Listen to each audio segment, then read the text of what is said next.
The views and opinions expressed in this podcast are those of the individual co-host and do not reflect the official policy or position of the Firearms Radio Network and or their employers. Viewer discretion is advised. This is especially true on our live shows.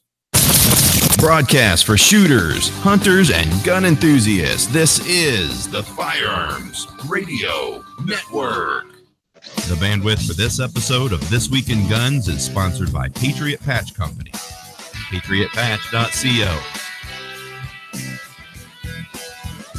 Welcome to This Week in Guns. This show is brought to you by the Firearms Radio Network and Patriot Patch Company. And this show offers commentary on the latest firearms industry news, information, and buzz. I'm your host, Sean Heron. It's my pleasure to introduce our panelist tonight.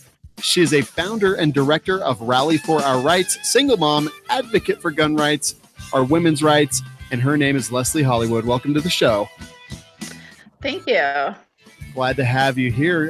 You are all over the Firearms Radio Network this week, right? Yeah, so I was just on Monday as well, and then realized we were going to be face-to-face again on Wednesday, so it's pretty cool. Well, I'm sorry about that. You probably would have chosen differently had you realized. No, it's great. I'm excited to be on.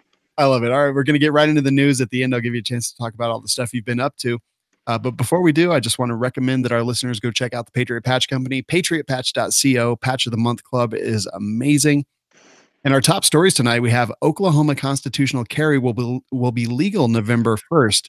I am pretty excited about this whenever I kind of see constitutional carry go through. I think certainly this was a campaign promise for Governor Kevin Stitt before he was governor here. And hold on one second. Sorry about that. Anyway, constitutional carry, I think, is a good thing. I don't think it affects our industry poorly at all. A lot of people say, well, all the firearms instructors and educators, they're going to be out of jobs and things like that. We've talked to a lot of people in constitutional carry states. A guest on this show, Matt DeVito from Downrange Firearms Training, is exactly one of those. He said it didn't affect his business at all, and I think that's great. It is a constitutional right. We should be able to protect ourselves, and this kind of thing is the exact kind of thing that I'm into. Leslie, what are your thoughts here? So I'm actually right on board with you on that. I love constitutional carry. I think it's just incredibly important for many reasons. And I kind of talk about some of the reasons why I think it's so important when people come back at me about about the concealed carry, and people should be trained. At least that requires training. All this stuff that they always, their arguments that they have. I actually see it though as I think that concealed carry actually comes with a level of like privilege. For example, it costs money, right? You have to go through this training. You have to go through, which I think training is very important. But at the same time, I think that people who are in poverty also have a right to carry firearms. And I think that this kind of bridges that gap. It says, hey, instead of going and paying, all this money you need to get your concealed carry permit, all of this stuff, you can then get that, you put that into training. And so it kind of bridges a gap when it comes to like class. And I think that's really important. The other thing is the age thing. So like my daughter, for example, she's 19 and almost 20, and she can't get her concealed carry permit until she's 21. Now that girl, I'll be honest with you, trains far more than I do. She is into her training. She's very serious about it. She's probably more trained than a lot of people who conceal carry already, yet she can't conceal carry because she's not 21. So constitutional carry opens up doors for people who are otherwise prohibited from doing it for certain, whether it's financial reasons or age, and allows them to, have that right to self-defense, which I just think is so important. Yeah, I totally 100% agree. And I want everyone to be trained. I think everyone who has a gun, owns a gun, carries a gun should go through and get as much training as they can possibly afford, but I don't want the government to mandate it. Yeah, absolutely. The government is a huge barrier to pretty much everything. So instead of putting money into concealed carry permits, let's put it into training. Yeah, 100% agree. Next story comes to us, expedited bump stock appeal scheduled for March 13th. This comes to us from the Firearms Policy Coalition. As we talked about last week on this show, the Firearms Policy Foundation lawsuit, or they filed to have an injunction to basically stop the bump stock ban from going into effect until all the court cases were followed through to resolution. The judge came back with a very, very long decision to basically not allow that to happen. Well, then the Firearms Policy Foundation filed to have an expedited appeal that would basically resolve everything before this goes into effect. The judge granted it. I think it's a good thing. Leslie, what are your thoughts here? Yeah, I mean, I think it's unfortunate that the injunction was denied. That would have been, obviously the best outcome in this situation. But yeah, I agree with this. And I think FPC or it's the foundation that does the actual lawsuits. But I think their lawsuit was one of the best ones that got dropped on this bump stock ban, and definitely needs to stay in court. But yeah, I mean, let's push that up and let's get it taken care of, because yeah, man, I was pretty furious when all that went down. Yeah, me too. And it was really surprising. I'd actually talked to Adam Kraut personally that day, or a couple days before actually, and he was expecting it the day I talked to him, but it didn't come through for a couple of days. He said they made a great argument. He said the judge seemed educated and had a lot of really excellent questions, and that he was really feeling pretty positive about the injunction being granted. But as things definitely happen, it seems to me that the injunction would be granted almost out of rote, just because this is going into effect. It's taking Americans' property without any kind of remuneration or anything like that. Like it's a really big deal. So I was really shocked to see that it came through, but hopefully we'll see this come through. The expedited appeal is a little bit troublesome in my opinion, because it doesn't give the attorneys on our side enough time to prepare. They are very, very prepared already. They've already basically worked everything out that they're going to say and file and do everything else out, in advance of this. But at the same time, it feels like things are going to be rushed on both sides. And that always freaks me out just a little bit. Yeah, definitely. Is it the DOJ that's fighting this on the other side? Probably. I'm not sure who the plaintiff, what do you call it? Is the I don't remember what the word I'm looking for is, but yeah, I don't know who the lawsuit is against exactly. Okay. Yeah, I'm pretty sure. I feel like it was the DOJ. I remember going through all of that back when the lawsuits were filed. And but anyways, yeah, it's no, I agree with you. I think that it's really important to make sure that everyone's well prepared. But the other thing is that if one side has less time, the other side, with the DOJ is already busy enough doing their stuff, they're really how important is this really to them? So maybe rushing it could actually be a benefit. Yeah, totally agree. I'm going to backtrack just a little bit. A new player has joined. We just had freelance writer, firearms instructor, and passionate 2A advocate Karen Hunter join us. Welcome. Hi, sorry. No problem at all. We're a couple stories in. Next one is White House tells Congress that a veto is likely on gun control bills. Specifically mentioned in this article is the universal background check. And I thought that was kind of interesting. There was the other one, the HR 1112, which would stretch the time allowed for delays on background checks from the current 3 business days out to 10. President Trump is very confusing to me in a lot of ways. In some ways, I feel like this whole bump stock ban thing is something that his strategists, or maybe even himself, thought would never see a day in court or never get past court or even the Supreme Court, and that maybe they kind of threw that out to placate some of the people who are anti-gun and demanded these things, knowing that it would never actually go through. I don't know if that's true or not. I've heard that speculated. But for him to say that he's going to veto these, I mean, clearly that's what we want. If they do get through, we don't want these terrible pieces of legislation going in. Karen, what are your thoughts on all this? I think you will. I think that I kind of agree with the bump stock thing. I know some people say that doing anything, even if it's kind of meaningless, is wrong. But I think in his position, it's more of a strategy type thing. But I'm a huge Trump supporter, and I'm hoping that that's the way it's going to go. I don't see him doing anything else, because a huge part of his, support following are 2A. Yeah. 2A people. So that's what I thought too. So hopefully it's part of a bigger strategy. We'll see if he actually vetoes these. Leslie, what do you think? So, I mean, I would say if there's one thing that Trump does, it's that he says he's going to do things and he does it. He said he was going to do a bump stock ban, and no matter the backlash, he did it. I mean, he sticks to his word. I don't always agree with him on everything. I'm a very policy issues focused person, so I don't really get caught up in the politicians themselves, no matter who they are. But I mean, his record kind of says I'm going to do things, and he doesn't care what people think, which is a big benefit in a case like this, because the fact is he might just veto them if they were to end up at his desk. And I haven't really looked at the makeup of the Senate, if there are people who are potentially supporting it, and how many, as far as the Republicans go. Could this actually pass into law? That'd be really interesting to see. But I have faith that he would actually veto it, to be honest with you, even though he's not necessarily been the best on like the bump stock ban, which I didn't agree with personally. But yeah, I mean, I have faith that he will stick to his word, because that's what he seems to do. Yeah, totally agree. I think Kenny put this next one in with 2 female guests just to make me uncomfortable, but the headline is as such. Indiana man could face charges after he castrated himself with a high point. So a guy was sent to the hospital. He was on a walkway near a Girl Scout cabin.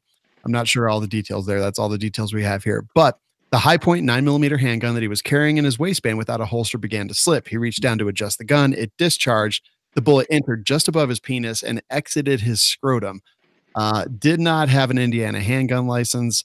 They sent the case to the prosecutor's office for review, but I feel like the guy's suffered enough. Karen, I'll start with you. Well, I'm sorry. It's just I struggle with this because the way he was carrying, I mean, that's just ridiculous. Okay, so I mean, yes, he suffered a lot, but you kind of had that one coming. I agree. I mean, it's just everything about it is just set up to just go terribly wrong, and I think that. And I'm kind of harsh and I'm kind of strict when it comes to gun safety and how you carry, because it's people like that that make the middle ground people like I always compare to my mom. She's not anti-gun, but she has, I mean, I can pull my gun out. She's like, like it's just going to explode. Right. Those type of people that are not educated hear something like that, and it reiterates to them, guns are dangerous. Guns are dangerous. See, they just go off on their own, and they don't. I mean, if you carry them properly, you don't have a proper holster, obviously, but I think people like that just make it worse for us. And I think at this point, I mean, I'm sure he suffered, but he probably shouldn't carry a gun. Yeah, I mean, it's just, you've got to be responsible. Yep. And I said that in jest, like if he broke the law, he should absolutely pay the penalty. I agree with you 100% on that. Leslie, what's your take? So I really agree with Karen that, I mean, I'm also one, I mean, I've got little, I'm a mom of 3 girls, right? And so safety is very, very important to me, and for more reasons than just because I've got children. But yes, it does kind of, when things like this happen, it gives ammunition, pun intended, to the other side. So it's like, yeah, we need, as gun owners, like, we need to be responsible, and we need to show people that we are safe with our firearms. And I'm sorry, but shooting your penis off by accident, that's not safety. Something's wrong there. Yeah. So yeah, I mean, if we're gonna ask the government to not pass ERPOs and stuff, then we can't have people like this walk on the streets. So yeah, I think that he, if he broke the law, I'm not familiar with Indiana's handgun permit law. Is it like a CCW, or does everyone need a permit, or is it like a pistol permit? You guys know about a license, but that's the extent of my knowledge. Okay. Yeah, I'm not sure about their laws there necessarily, but yeah, I mean, we were just discussing constitutional carry, which I support, but at the same time, if they've got these laws there, and he's breaking them and then doing stupid stuff on top of it, yeah, to the gulag. I was actually just getting ready to kind of bring up that other constitutional carry, because in those cases, if you don't have a requirement for education, then you end up with people like that doing things like this. Clearly this happened, even, regardless of what the laws are. We all know that, but it's definitely an argument that the other side presents to us. And I'm like, look, sometimes people are going to do stupid things, and you play stupid games, you win stupid prizes. And I really don't see how that applies to our constitutional rights. Mm-hmm. Well, it all goes back to training and how to do that without the government involvement. So yeah, which is on us. It's on us. So. Yep, totally agree. And that's how I want it to be. I don't want the government. The government isn't here to control us. The government is here to, do what the government does. I don't want them to control me, and any push for them to have more control over us than they already do. I definitely rail against it. Next story, 21 of 33 counties in New Mexico declare themselves sanctuary counties. The New Mexico governor calls sanctuary movement NRA propaganda, rogue sheriffs throwing a childish pity party, or bad faith critics. And another Colorado county votes to become a sanctuary county. Leslie, I know here in Colorado, you are very involved in this. So maybe you could tell us, A, what a sanctuary county is, and B, kind of what this means in the landscape. Sure. So what a sanctuary county is a county that puts forth a resolution, or like we saw in Oregon, they actually did ballot initiatives declaring themselves these sanctuary or preservation counties, which means that they will not put forth any funding to enforce laws that the state might enact. So here in Colorado, the one that we're facing right now is the ERPO red flag law. That's just the worst I've seen in the entire nation, and I follow these very closely. So in New Mexico, they're facing a lot more than we are here in Colorado, which is kind of crazy because I think we're even more blue than they are, but we're pretty close. But so basically, it just says, the sheriffs stand up, the states stand up, the sheriffs stand up, the commissioners stand up, or the voters, like if it's a ballot initiative, stand up and they say, we want to be exempt from your laws, and we are going to become a sanctuary county for gun owners. And I think that's fantastic. And I was actually this morning, I spent my morning at the Weld County here in Colorado. Their board of commissioners was meeting to discuss, and then eventually did pass a resolution unanimously to make my county a gun rights sanctuary county. And the sheriff was there, and he absolutely supported it. He was one pushing it. The sheriffs are actually the ones pushing these in these counties. One thing I did find kind of interesting this morning when I had a chance during their work session to ask some questions was, the way it works is that these sanctuary counties only apply to unincorporated part of the county. So if you actually live within city limits, like in Weld County, we have 72 municipalities. If you live within city limits, then it's up to the actual city to decide whether or not to abide by the sanctuary county, or if they want to go ahead and enforce the law. Dang. It's that's actually a pretty interesting twist of events right there. Yeah, and I'll admit, as closely as I follow this morning was the first time I've ever even thought to ask that question, and I was actually surprised by the answer. Yeah, absolutely. Do you think that sanctuary counties are symbolic? Do you think it's useful? Do you think it'll catch on? I do. I think they're very symbolic. I mean, when you have, like you said, like right now in New Mexico, I mean, what was it, 29 out of 33? I mean, that's an enormous piece of the state that says we are not going to enforce. We refuse to put any county funds forth to enforce these laws. And the truth is that even with the municipality piece of it, the municipalities rely on county help.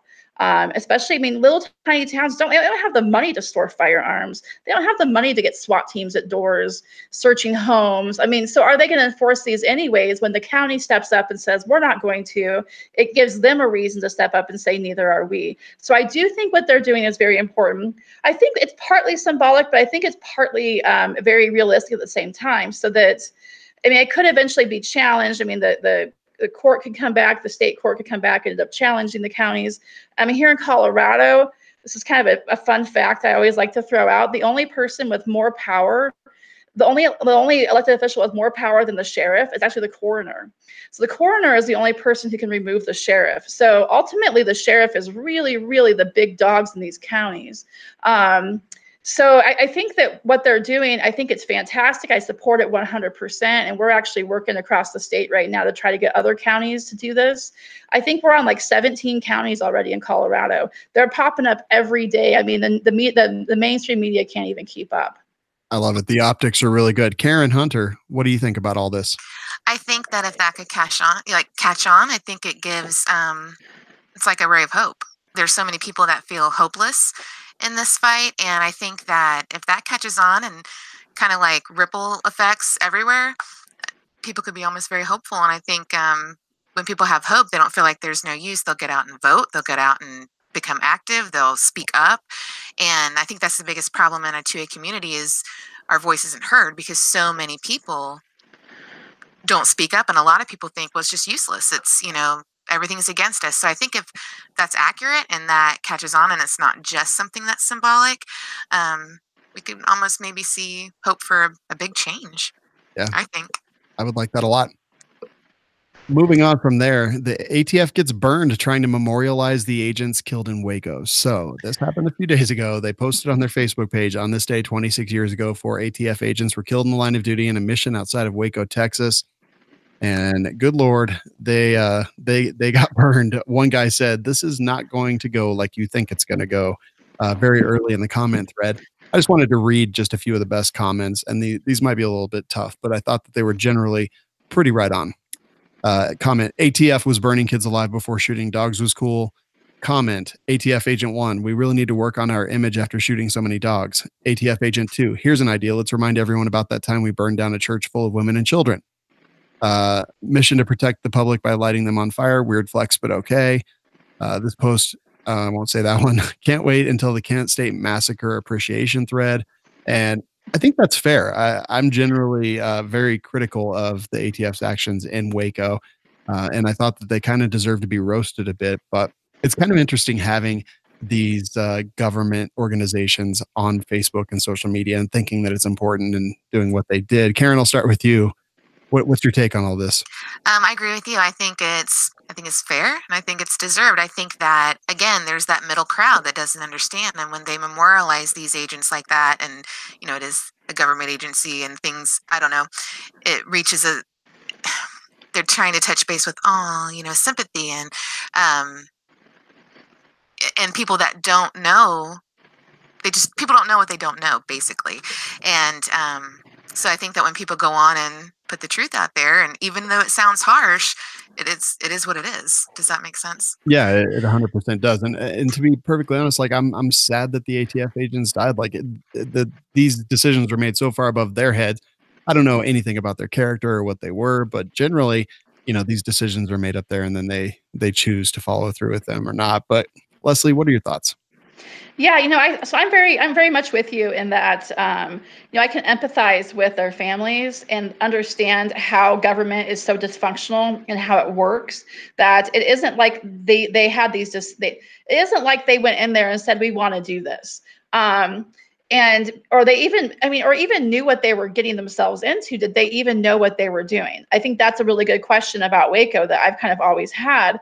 What is really frustrating is that it's the ATF is almost acting like prideful. It's the pride aspect of this that I think pisses people off the most, because when they say act like what they did was a good thing, it's sad we lost it's sad we lost a lot of people, right? Yeah. Whether no matter what side they were on, that's the sad part of it. But the pride that the government has in their actions is what I think is despicable. And I actually went to that thread on Facebook and I read all the comments as well. And my only comment was just gross. That was just literally all I said. Yeah. But when we see this all the time on Facebook with all these government agencies, and whether it's because they found, a tiny bit of marijuana on somebody and they're like, yeah, look what we did. We're just these big, bad, awesome law enforcement, officials. And it's just like, do they have empathy for the people is the big question, because I don't feel that they do. Yeah, I 100% agree. And I think that a better way to phrase this and get their point across would be like, on this day 26 years ago, 4 ATF agents were killed in the line of duty in a mission outside Waco, Texas. We mourn for all the lost life in this incident, and we had a lot of valuable lessons that made us able to protect not only the public but our agents better in the future. Something like that maybe would have been a lot better. Yeah, and no, ATF, you can't hire me. Get bent. I'm not feeling it. You're like the new PR guy. Nope. Not gonna do it. Next story. New York police officer arrested for making and selling guns illegally. So this is a police officer who was charged with it. Basically, he was manufacturing firearms and selling it to motorcycle gangs and things like that. And what happened is there was another sting that was going on for, where is it? I had it highlighted, but oh yeah, there it is. Cocaine and fentanyl trafficking investigation that was dubbed Operation Bread, White, and Blues resulted in more than 24 arrests. Now, apparently this cop who was manufacturing illegal firearms for these motorcycle gangs and whatnot, and people who were prohibited people, he tipped off one of the major people in that case. So not only is he manufacturing stuff for all these people, but he's giving them information and tipping them off. One of the top guys there said, "This has to be one of the most egregious breaches of trust that I've encountered. I'm furious, number one, about the leak in the case, and number two, the conduct, the possibility of putting untraceable guns on the street."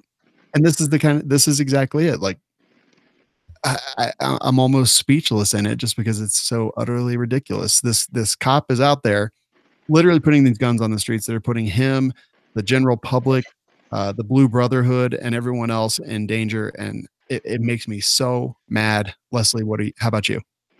Yeah, definitely. And, I would love to see a Moms Demand Action up in arms over this, right? Why aren't they screaming and yelling about these type of things? Because they always blame us. It's the law-abiding gun owners that are irresponsible or doing, or that we sold our gun to somebody that's bad, which just doesn't happen on our level. So we're always the ones that are punished for these actions of what these people are doing out there, the criminals on the streets. And when you have a law enforcement officer that's doing stuff like this, it's like, well, let's look at that too. I mean, these issues are out there, and undoubtedly, if there's one, there's more than one. I mean, this is probably only one of many.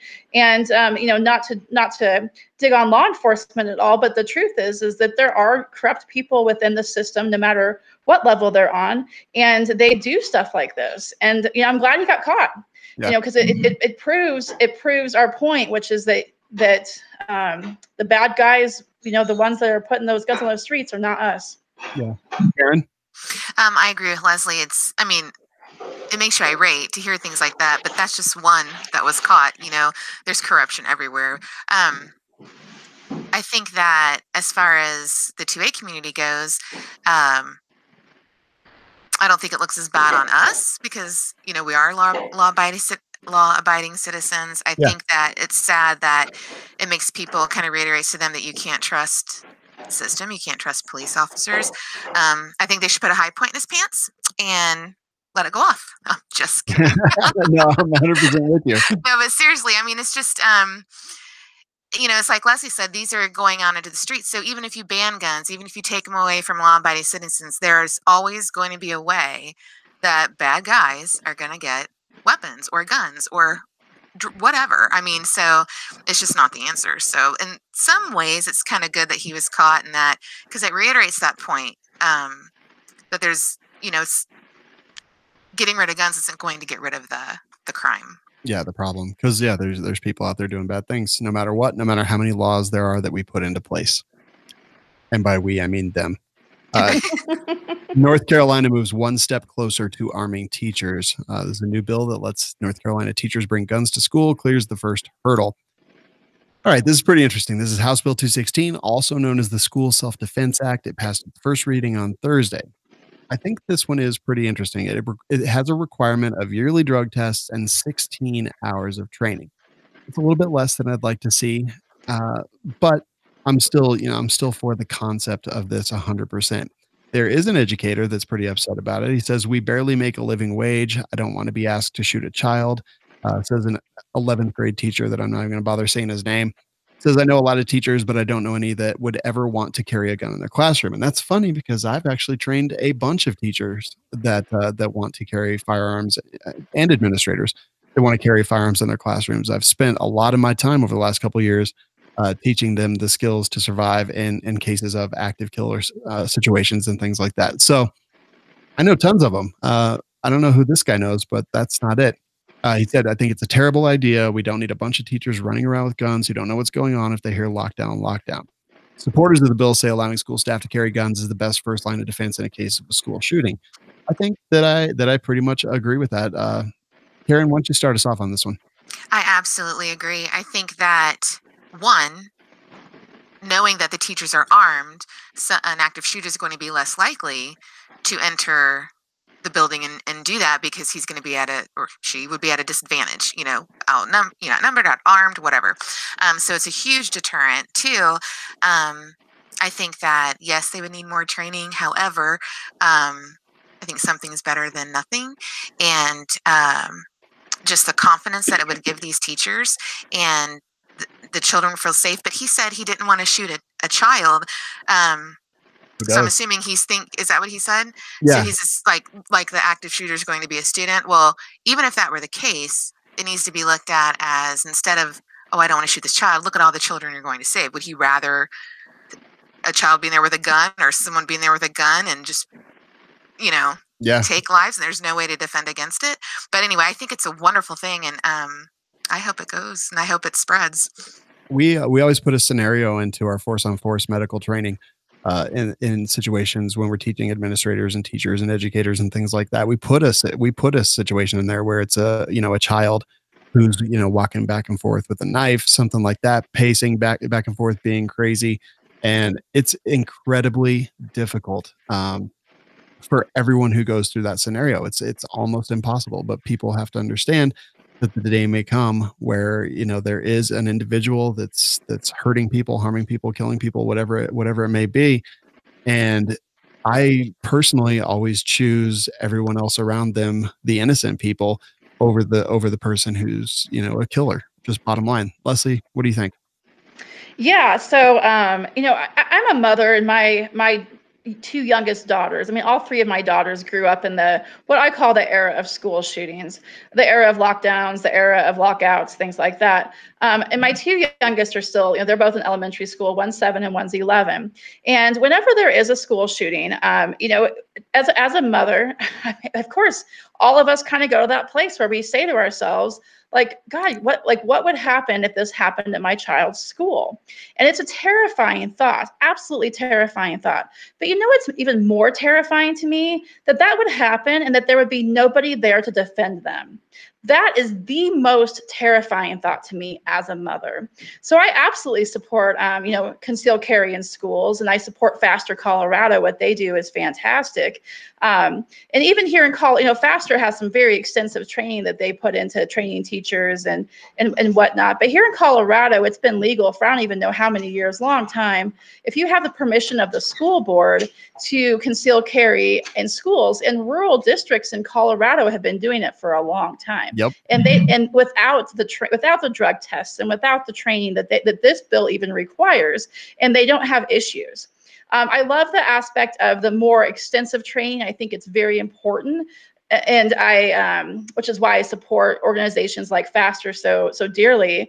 But ultimately, this teacher to be like, well, I don't want to be in that position where I have to shoot a student. Well, nobody's asking him to do that. Yeah. And you're right. There are tons of teachers that would do this. And it's not like the Wild West. Like, he has this vision in his head that everyone's just going to have a gun on their hip running around the schools like the Wild West.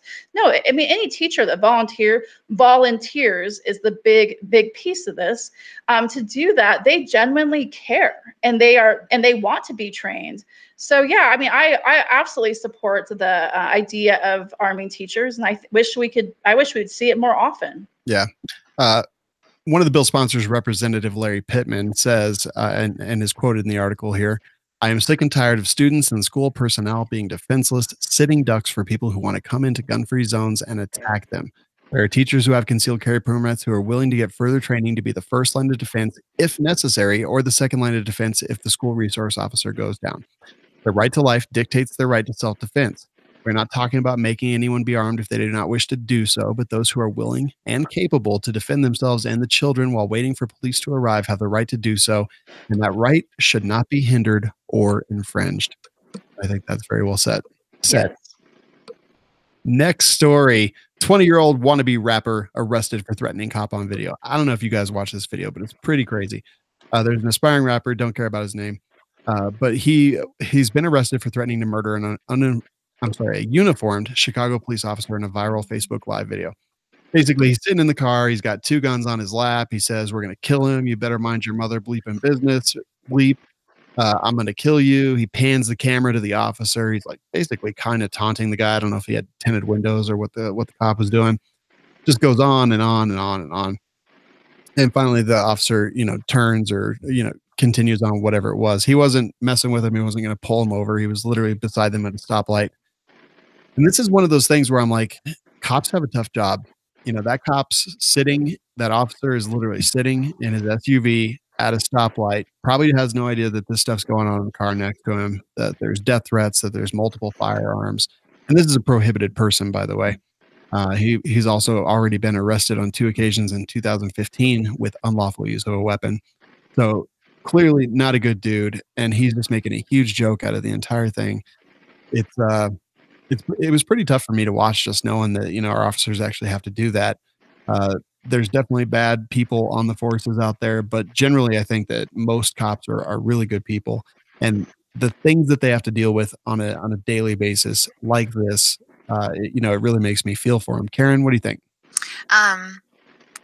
It angers me. Here's the thing that I think is lost on the younger generation. You cannot just say whatever you want for free.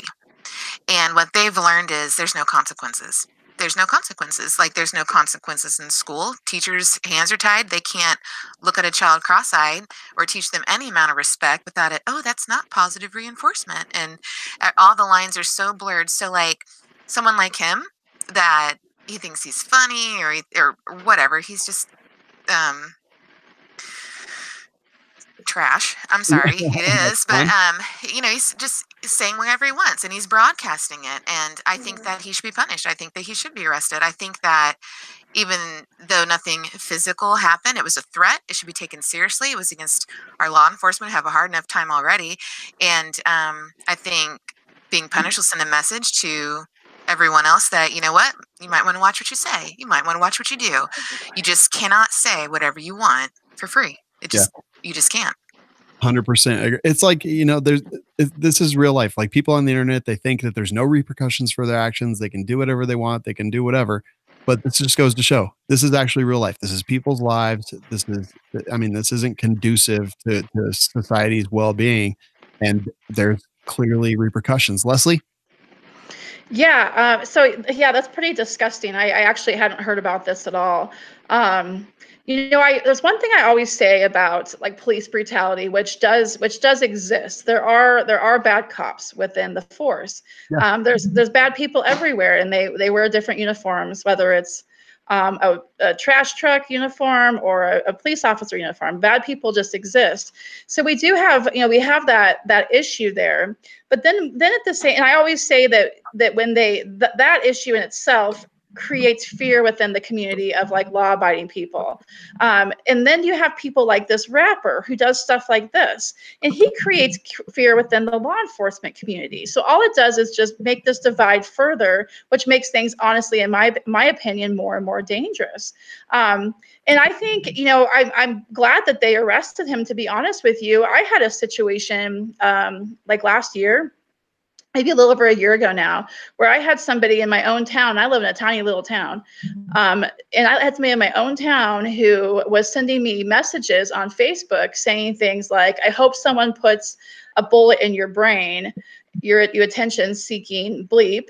Really, really horrible messages, especially having somebody in my little town saying these things to me. And so I, of course, called the police. The police told me they couldn't do anything about it because he said he hoped somebody would do it, not that he was going to do it.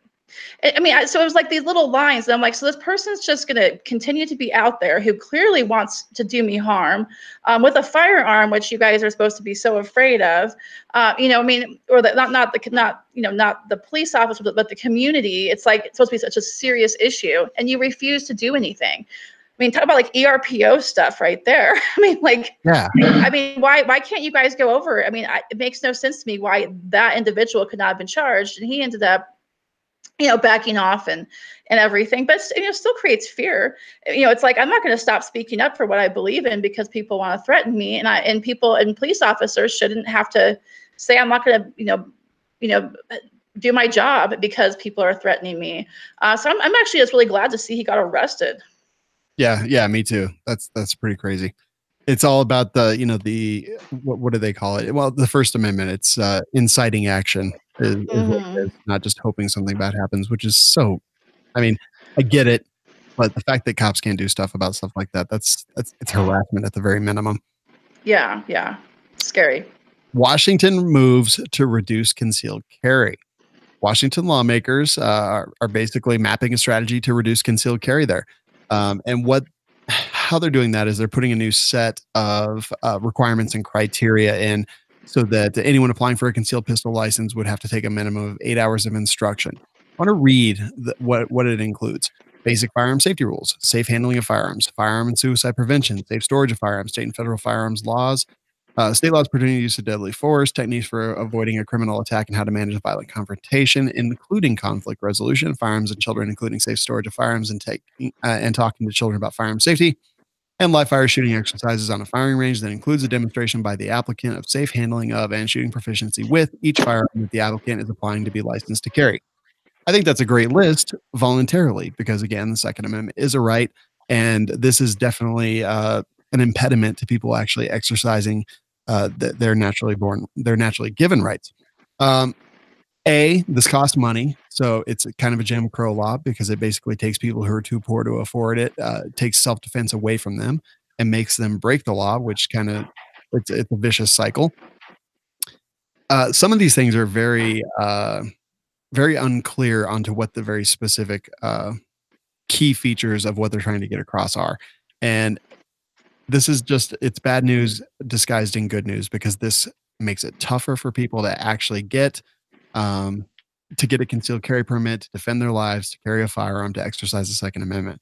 Leslie, I'll start off with you on this one. Yeah. So, I mean, we just talked a little bit earlier when we discussed the constitutional carry that that kind of like privilege part of it is something that really bothers me, and it always has. And maybe it's because, it's because, I'm a single mom, and I know what it's like to be poor and need self-defense. I mean, I got a kid that's, trying to tell me he wants me to put a bullet in my brain. I've definitely reached a point now where financially I'm a lot more stable, but I've been in that place where, where something like that would just be completely out of reach. So then I don't deserve self-protection. So I think that's a huge issue to me. I actually wrote an article earlier this year, or end of last year, I think it was, about a young woman in Washington who was in a road rage incident with a gentleman who kind of like pushed her on her motorcycle off the road. And this was in Washington, pushed her off the road. She was 23, he was 60. He pushed her off the road with his truck. They both, he got out of his truck and he started beating her. Like he was beating her, and she thought she was going to die, and she had a concealed carry, and she pulled out her handgun and she shot him, and he did die. And the whole point of my story was not only that, but he popped up on this gun violence memorial being memorialized as some victim. That. Yeah. So I was the one that broke that story and ended up kind of going viral. But I mean, there's an example of somebody right there that, could potentially be who has used this to save her own life and could potentially be hindered from doing that with laws like this.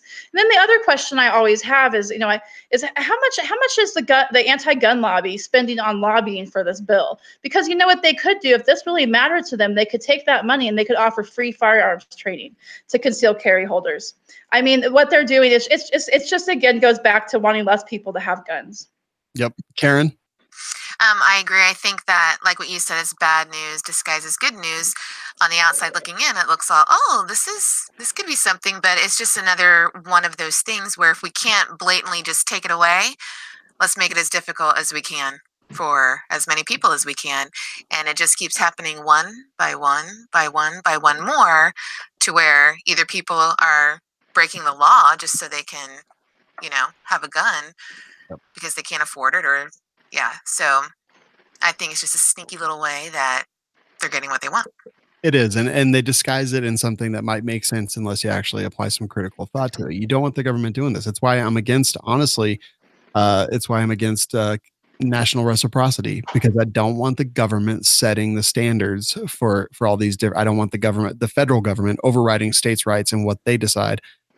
They're also going to set standards just like this. So if we have national reciprocity, it's going to be probably the same stuff because it's probably written by the same bill writers that probably work for the anti-gun, Bloomberg and his minions.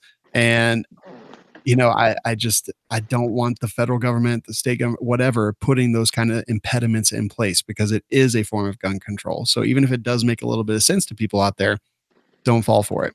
Which makes it a slow conditioning, which Absolutely. has already happened to the nth degree in our nation anyway. So people don't even realize how conditioned they're becoming. Totally, 100%. Yep. All right. I'm going to move into our I'm offended segment. And the first one is the New York red flag bill would allow teachers to report you as a danger. This comes to us from Bearing Arms, and I'll read just a little bit of it for you. The red flag law got the green light in New York on Monday. The law allows courts to temporarily seize firearms from people who are showing red flags or signs of violent behavior. Let's see. Nancy Pelosi was there, blah, blah, blah. Other states have similar laws. New York is the first state to give teachers and school administrators the power to pursue court intervention if they believe someone poses a threat to themselves or others. Kind of interesting, right? So a judge can then order an evaluation for the person or persons in question and remove firearms from their possession if they see fit. They say that this would have stopped the shooter in Parkland, Florida, the killer in Parkland, Florida. And actually, there was 1,000 opportunities to stop that person. Red flag laws be damned. They just didn't do what they needed to do at multiple levels of law enforcement, both federal and state. They just didn't do what they needed to do. This is kind of interesting to me. I'm like, well, generally high school kids, middle school kids don't own firearms because generally it's not legal. And are they going to remove these from their parents because of it? And clearly there's a lot of activist teachers that are anti-gun, and someone wears a gun shirt to a school. The teacher then says, "Oh, this is a problem," and now that kid's out of school, expelled, whatever it is, in some kind of treatment program, and all the firearms are removed from the parents. This is just government overreach. Leslie, talk me down. I think it's bad news. It's kind of funny because as you're reading that, I was just thinking back to our conversation just a minute ago about the teacher in North Carolina who is worried about overreacting teachers in that situation, But I mean, so it's like, but they don't care about overreacting teachers in this situation. They don't care about them because of the people who'll be harmed. When it's the gun owners who are the ones who are going to be harmed with a law like this, then they don't care. And that is just across the board. It is blatant. And it really, really disgusts me. Because honestly, that's what I would probably worry about the most is them being triggered. I mean, I can understand that as a mom with kids in school, sometimes these things get scary. They go on lockdown for one reason or another. And yeah, as a mom, you're like, what the heck is going on? Being a teacher in those scenarios, I could understand why you would have more fear.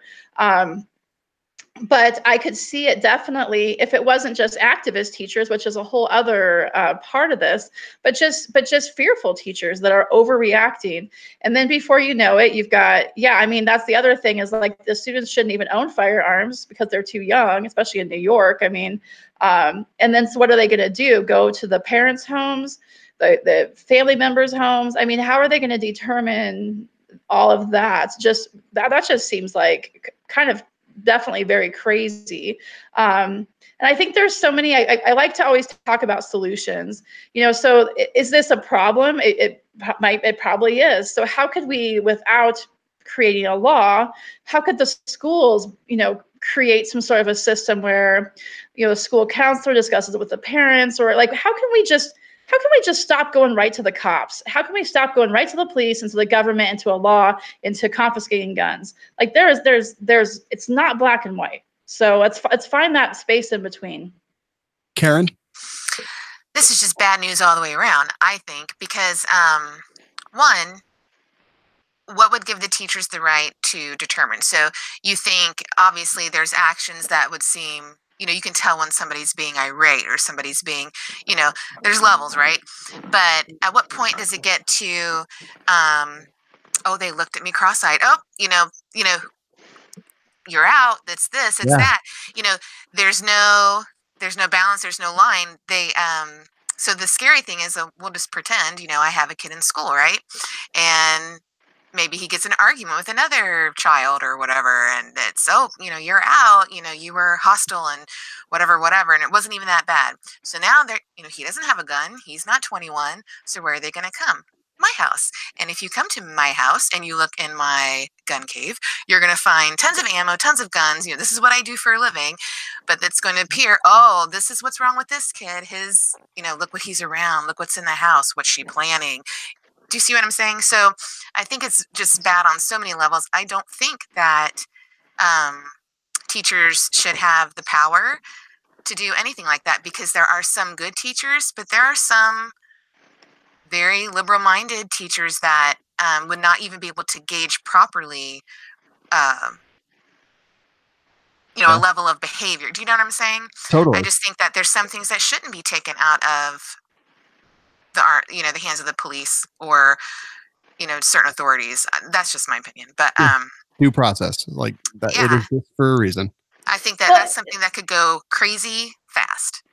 The other thing too that should be talked about in scenarios like this would actually be racial profiling, because that would be a whole nother target that I could see certain teachers having. So I mean, yeah, it's out of control. Yeah, 100%. And then our last normal story is House passes 10-day waiting for background checks. This still has to go to the Senate, right? But yeah, this is basically toughening background check system. We talked about this earlier in that Trump said that he's going to veto it for a lot of really good reasons. His reasons for doing, or the White House's reasons for doing so, were definitely well thought out. But Karen, what do you think about this? Do you think it's going to go through? Do you think it's going to be stopped? Do you think it'll have to go to presidential veto? I don't know. I think if it does, I think it will get vetoed. I think it's just crazy. I mean, we have illegals here getting driver's licenses and voting, but law-abiding citizens have to wait 10 days. I mean, it's crazy. I don't see it flying. I hope not. I don't know. Yeah. I think that I want to say that I have faith in President Trump that he'll do what he says he'll do. I hope so, but I could see it almost getting that far. I don't know. I agree. Leslie? I need to probably examine the makeup of the Senate and kind of see who we have that might be squishy on guns in there to really determine if it would go very far. I think the bill is, I think all it will do is push gun sales to the black market. I mean, that's the thing is like we already have background checks. I mean, here in Colorado, we've got the universal background checks, and we've got a pretty enhanced background check bill. A lot of it isn't even followed, to be honest with you. No, not at all. All these laws that they passed in 2013, none of them are even upheld. Yeah. I think this is, all it will do is push it out of the hands of the retailers into the private market, which ultimately could end up being the black market. It could end up being you're buying a gun from that cop who's making guns, and selling them on the black market. Because you know what? If it comes down to it and you want a firearm, you're going to get it. If you want to harm somebody or you want to harm yourself, you're going to find a different way to do it if you can't find a gun. It doesn't do anything about the violent situation or the suicide situation. It's another Band-Aid on a problem that the society has, which is, not guns. The guns are just a tool. Yep. All right, let's move into our full auto news segment. This is just some crazy stuff. You guys picked some good ones. Karen, I'm going to start off with you. What was your story? Well, my story is about Chiquita and John. So Chiquita and John are had a I can't even. Okay, so they're at a buffet and they had been waiting 20 minutes for the crab legs to come out. I don't know what happened. They had the service tongs and maybe John grabbed the crab leg that Chiquita wanted or vice versa, but they began to fight. Not just fight, but they were fencing with their service tongs. Like she lacerated his head and his mugshot, there's a big Band-Aid and a cut on his head. Plates were shattering. I mean, it was like a show. So I thought that was really interesting. So she is charged with assault, Miss Chiquita, and John was charged with disorderly conduct. Point is, that place must have excellent crab legs. Fire crab legs. All I can think of. I know. Now I'm craving crab legs. Thanks a lot. Right. I'll fight you for it. Well, okay, fine. I'm still in. Leslie, have you ever fought anybody for crab legs? I have not. I haven't either. Yeah. I mean, I'm in Colorado. Crab legs, if you get them, it's like you're really spoiled and super special. So, yeah. Red Lobster, though. Yeah, I don't have one nearby me, so I haven't been there. I actually went to a buffet not too long ago that had like all you can eat crab legs, and I definitely would have fought somebody for them. I have to admit. But they were all you can eat. There was plenty. Love it. I'm going to Louisiana in the middle of crawfish season, and it's not crab, but I'm pretty excited about crawfish boiled. I'm not going to be. Women are vicious. I know. I'm going to bring it to them. Leslie, what was your story? Okay, so my story was, this is actually, I thought it was a funny story. I kind of can relate to it actually, because this happened to me once. So I was going through these stories. So this Florida woman bitten by stray kitten, billed by hospital for $48,000. My funeral would have been cheaper, is what she said. And it's true. So basically this woman is a 44-year-old woman. She sees this emaciated black kitten on the roadside, and she wants to pick it up and take care of it. Well, I was actually a veterinary technician for 10 years, and I know what happens when you pick up sick cats. They bite you. So that's what happened. This kitten bit her. And of course, it's this very sickly looking kitten. And what do you want? You don't want to just be bit by it. So she goes to the hospital, and, they go through all these things. And honestly, I'm not sure if the cat lived or died. It doesn't actually say in this article that I saw. But if the cat died or was put to sleep, what they actually do is they have to remove its head, and they test its brain for rabies. I know. Yeah, it's really crazy. So anyways, I'm not sure if that happened or not. And then, it gets quarantined for 7 days. But this hospital apparently just decided to just offer her the whole gamut. Like anything you want, you get. She got everything from like antibiotics to injections to rabies shot. I mean, it was like everything. And then she gets this, $48,000 bill, and she's just like, "What? Like, how could it possibly have been this much?" And so she starts looking it up and everything, and she literally said, "My funeral would have been cheaper," and it's true. And they ended up the hospital later ended up lowering some of the prices for the rabies immunoglobulin. And, things like that, just because she did push back, which I'm really glad she did. People don't usually speak up to things like this. But this actually happened to me once. I saw this cat. It was at night, and I was driving down the road. I was like 17, I think, or maybe I was 18. But I'm on the road, and I see this cat in the middle of the road, and I think it's my cat. It looks just like my cat. So I get out. I think it's my cat. It had been hit by a car. I thought it was dead. So I get out, and I pick it up, and I put it on my lap. My boyfriend was driving, and I think this cat is dead, literally. And we're almost back to my house, and this cat wakes up, bites me, and then dies. So I was like, oh my God, same thing happened to me. And I at least, though, denied like all the care. I said, we'll cut its head off and send the brain off for rabies. And if I need anything, call me and let me know. But yeah, I can see how that could happen for sure. Crazy story. It is. Karen, have you ever been treated for rabies? Once. No, I'm kidding. But I did have a stray cat in my backyard. It's kind of a funny story. Well, I had gotten hit, and I think somebody put it in my backyard, but it was like trying to attack my dog. So I called the animal whatever, and they're like, "Oh, sorry, cats are feral." I'm like, "Cats are feral? Okay, fine." So they said, "Call the police." So I called the police, and I live in a small town. So the sheriff comes out, and he's like, "Well, you're gonna have to catch it."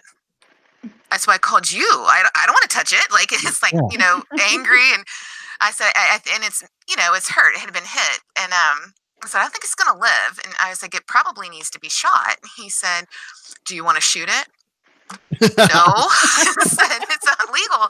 I mean, my town's called a little village." I was like, "I can't shoot it." He's like, I can't shoot it." I'm like, "Well, can I take your gun and shoot it?" He's like, "No." I was like, "Well, what?" He's like, "Just get it in a box." And I'm like, "And leave it at the Humane Society's doorstep." I'm like, "Okay, I'm not touching it." But he left that little cat in my backyard. So I had to get a shovel and get a bucket and try to catch it. It did not bite me though. So that's good. Yeah, it was crazy. It's kind of crazy about this story, and not totally off topic with guns or whatever, but they apparently like change the prices of medications based on what they're charged. And normally the cost of the rabies immune globulin is $361.26. But she got 12 millimeters of it, and that's per milliliter. So normally she would have been charged $4,335. But at the time that it happened, apparently there was a shortage of it. So they charged her $7,737 per 2 millimeter dose. And then like a month later, lowered it down to 1,650 per 12 milliliters. That's kind of crazy. I didn't realize that the cost of medicines and stuff that they used went up and down based on availability. I mean, it makes sense, but wow. Yeah. Pretty crazy. All right. Well, that's going to do it for our stories tonight. But before we go, I want to give you guys a chance to talk about what you've been up to and where people can find you. Karen, the cat lady. What have you been up to? I want to be the cat lady. Exactly. Well, I'm on LinkedIn, Twitter, and Instagram. KLHunter42. This year for me is a lot of firearms training classes. A lot.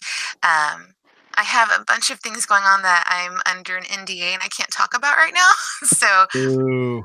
I know one's with SIG. I can at least say that. So I'm excited about that. It's going to be exciting. And there's some other things, but lots of articles coming out, lots of training, lots of podcasts, things like that. So I'm excited. Very cool. What's your favorite article that you've written recently? That's hard. The one that just came out today in Personal Defense World, I kind of like that. It's the Modern Day Valkyrie. So it's about basically women shooters, but it's not this, girl power empowerment. I mean, my ideals on that, but it's about women that, take their training seriously. They take their shooting seriously. They know their guns, but it's just your moms, or the women in the tactical, arena, in the military or law enforcement, but they also know their role as being a feminine woman, and that it's okay that there's differences between men and women. We can't all do the same thing as each other. We all have our role. So it's kind of like being able to be a shooter. Everyone's seen as a shooter. A gun is not gender specific. Just knows hands. You know what I mean? So it's about that. So I'm kind of excited about that. It's a little different than a lot of the, I think a little bit differently, but that's okay. Very cool. I'll definitely check it out. Thanks. Personal Defense World for that one, right? Yes. And KLHunter42 everywhere else. Yes. All right. That's awesome. Thanks so much for being here, Karen. Oh, thanks for having me. Sorry I was late. No problem. I get it. Stuff happens. Internet. I know. That's what Kenny texted me. He told me. Leslie, how about you? What have you been up to? You said that you were doing the sanctuary county stuff today, but you get up to a lot, right? I do. I've got my hands in pretty much anything that has to do with gun rights and activism, and organizing the gun owners and the gun rights activists. I always emphasize they don't have to be gun owners to support gun rights. But yeah, so I have an organization called Rally for Our Rights, and we are dedicated. We're not nonpartisan, which is a big part of what we do. Nonpartisan, dedicated to defending the Second Amendment through like frontline activism, political action, things like that. We just get involved in absolutely everything. And my big message that I've been kind of pushing, I would say this year, the last few months, is that gun owners have to become part of the conversation. We have to stop stepping away from anything that is uncomfortable to us. When there's a meeting, or like we recently, this was kind of interesting, in Longmont, we had the city of Longmont and 10 churches got together to do a gun violence discussion, which was, they broke you up in teams and made you talk about gun violence, right? And normally gun owners would like avoid that like the plague. Well, I did the opposite. I organized a ton of people to get in there, and we actually ended up taking over the entire meeting, which was really cool. So my big message that I've got right now is quit avoiding the conversation, become part of it, because if we don't become part of it, then the other side is going to be with one controlling the narrative. So Rally for Our Rights is just it's a great organization. We do everything from testifying down at the Capitol to rallying in the streets, to city councils, to sanctuary stuff, education. We actually adopted a highway. We do open carry cleanups, which are super fun. And if people can get involved, we're on Facebook, we're on Twitter, we're on Instagram, YouTube. We're pretty much everywhere on social media. Our website is rallyforourrights.com. And there's tons of information there about what we do and how people can get involved. We're very Colorado-centric right now, but we are going nationwide. We've got 7 states in the works as we speak. So really, really good stuff. It's been a lot of fun. I've just met some really incredible people, and I'm excited as it continues to grow. Very cool. That's so awesome. Keep up the great work. Both of you guys, we truly, truly appreciate it. And to all of our listeners out there, we appreciate you guys too. If you would leave us a review, if you like us, if you don't like us, let me know and see if I can help fix whatever you don't like about it. That would be truly appreciated. Go to the Patriot Patch Company, patriotpatch.co, and don't forget to check out Second Call Defense for any of your self-defense insurance needs. That's at firearmsradio.tv/SCD. Get all the details there. Thanks to everyone out there. I truly, truly appreciate it.